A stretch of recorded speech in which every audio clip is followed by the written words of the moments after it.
Bismillahirrahmanirrahim. Assalamualaikum warahmatullahi wabarakatuh. Nama saya Fadilah Khairunisa Siregar, kelas akuntansi 1D. Mata pelajaran Al-Quran, dosen pembimbing Pak Hanif. Dan di sini saya akan menafsirkan ayatul kursi. Tafsiran ayat kursi.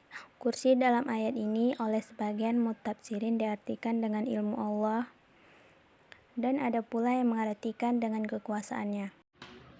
A'udzubillahi minasyaitonirrajim. Bismillahirrahmanirrahim. Allahu la ilaha illa huwal hayyul qayyum. La ta'khudhuhu sinatun wa la nawm. Lahu ma fis samawati wa ma fil ardh. Man dzalladzi yashfa'u indahu illa bi'idznih. Ya'lamu ma baina aydihim wa ma khalfahum wa la yuhituna bi shay'in min ilmihi illa bima syaa. Wasi'a kursiyyuhu samawati wal ardh wa la ya'uduhu hifdzuhuma wa huwal aliyyul azim. Shadaqallahul azim. Artinya Allah tidak ada Tuhan yang berhak disembah melainkan Dia yang hidup kekal, lagi terus-menerus mengurus makhluknya, tidak mengantuk dan tidak tidur. Kepunyaannya apa yang di langit dan di bumi. Tiada yang dapat memberi syafaat di sisi Allah tanpa izinnya.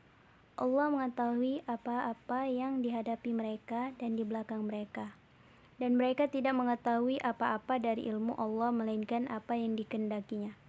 Kursi Allah meliputi langit dan bumi, dan Allah tidak merasa berat memelihara keduanya, dan Allah Maha Tinggi lagi Maha Besar. Tafsiran ayatul kursi. Abdullah Yusuf Ali. Ayat inilah yang disebut ayatul kursi, ayat singgasana. Siapakah yang mampu menerjemahkan keagungan makna ini atau meniru irama kata-katanya yang begitu padat dan terpilih tepat sekali? Bahkan dalam asli bahasa Arabnya makna itu tampaknya lebih besar daripada yang dapat diungkapkan dalam kata-kata. Sifat-sifat Allah yang begitu berbeda dari segala yang kita ketahui dalam dunia kita ini, sehingga kita harus puas dengan pengertian bahwa satu-satunya kata yang tepat yang dapat kita pakai menyebutnya ialah Dia, kata ganti yang mengandung arti namanya. Namanya Allah yang kadang salah pakai dan digunakan pada makhluk-makhluk dan benda-benda lain. Dan ketika kita harus tegas menolak setiap gagasan atau kesan bahwa ada sesuatu sebagai sekutu Allah.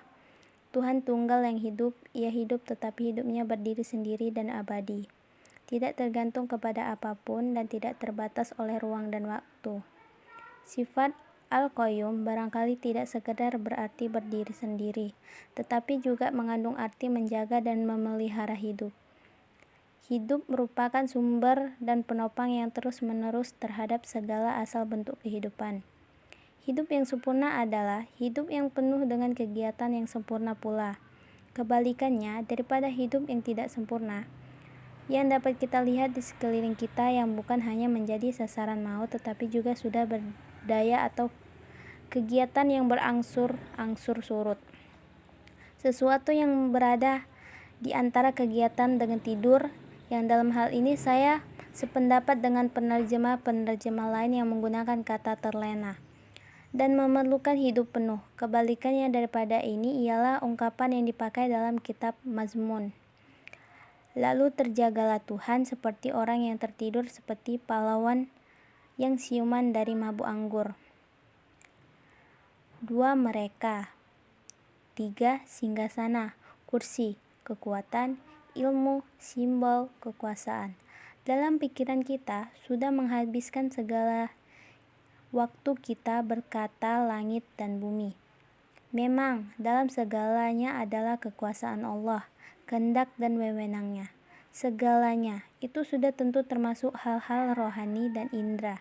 Bandingkan dengan letupan Wordsworth yang indah ini dalam Tirtan Abbey, yang tempat tinggalnya sinar seperangkat matahari dan samudra bundar dan udara lepas, dan di langit biru dan dalam jiwa manusia secercah gerak dan segenggam roh yang mendorong segala yang berpikir, segala objek, semua pikiran, dan menggulung habis semua benda.